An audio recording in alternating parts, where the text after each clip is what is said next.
This is Morning Motivation for Educators on the Bee Podcast Network. Learn about all the shows at beepodcastnetwork.com. You'll hear from a variety of formal and informal educators who help put this podcast together. If you'd like to contribute your voice to this show, please go to morningmotivationedu.com to apply. Welcome to Morning Motivation for Educators. I'm Danielle Nuhfer, a former teacher who knows firsthand how exhausting and overwhelming this work can be. After 20 years in the classroom and 2 bouts of burnout, I found tools to help teachers not just survive but thrive. I created Teaching Well to help educators like you manage stress, find balance, and reconnect with the passion that brought you to teaching. This podcast is your space to breathe, reflect, and take those small steps towards feeling more grounded and fulfilled. Your well-being is crucial to your school success, and I'm here to support you. So with that, let's begin.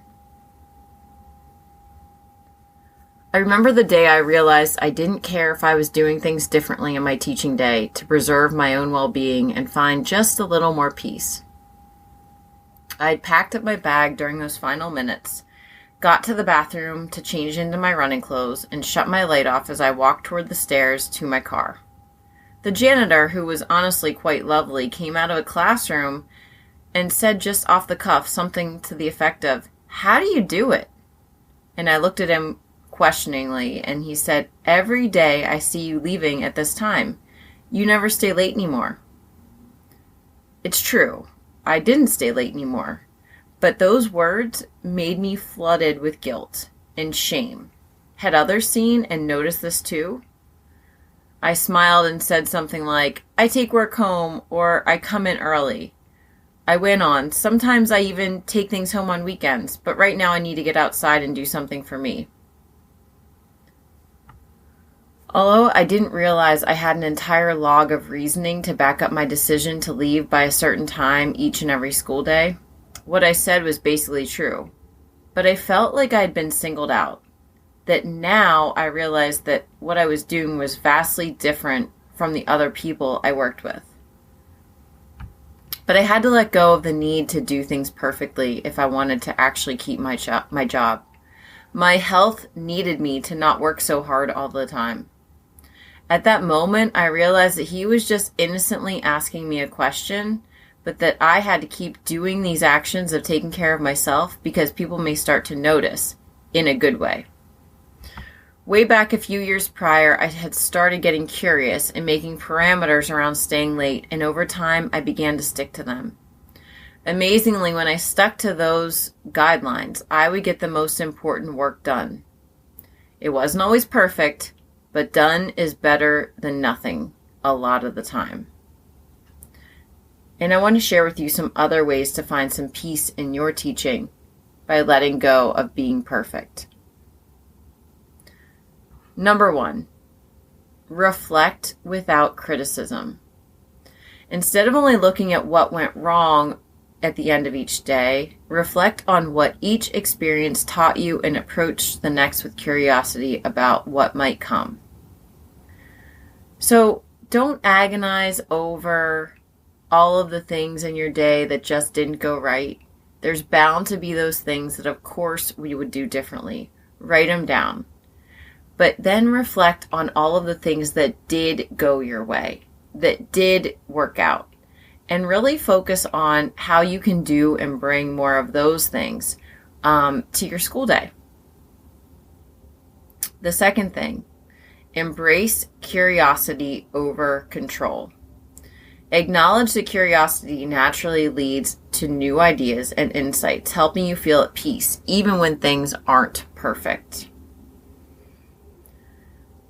So this is a hard one. We are, as teachers, many times very perfectionistic.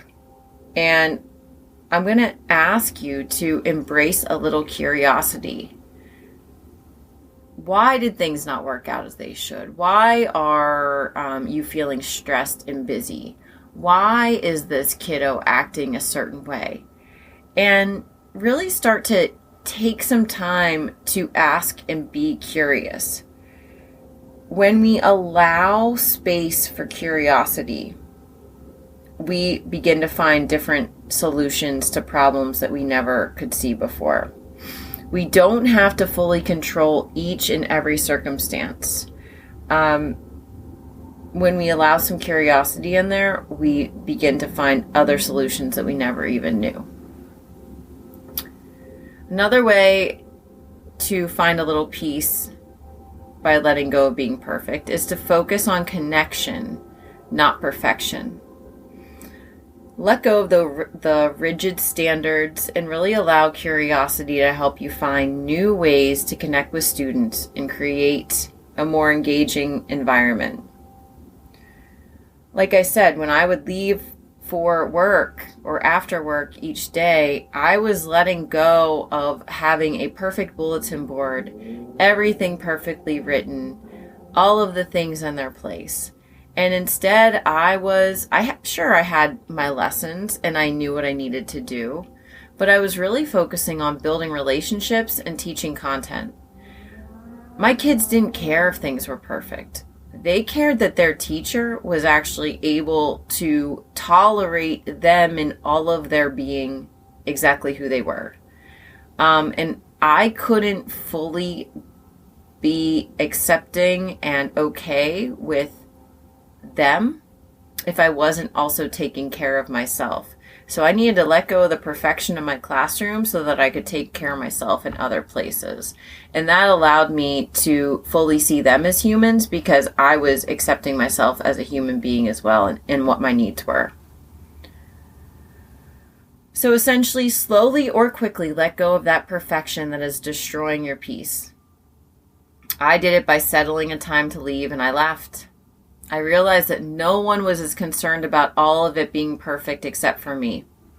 I did the big things well enough so that I could leave school at school and focus on my own pursuits, which essentially made me a better teacher anyway.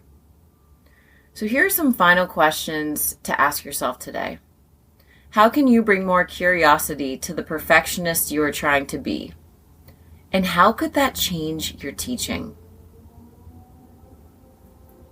Thanks for joining me today. If you're ready to dive deeper into your own well-being, check out my book, The Path of the Mindful Teacher, or join the monthly Teaching Well with Mindfulness sessions to connect and recharge. Find these links for these ways we can work together in the show notes and at teachingwell.life. Remember, caring for yourself is the best way to care for your students. Thanks for listening. And whatever role you have in education, we have a podcast for you at bpodcastnetwork.com. Who among your friends and colleagues needs to hear this message today? Please share it with them right now.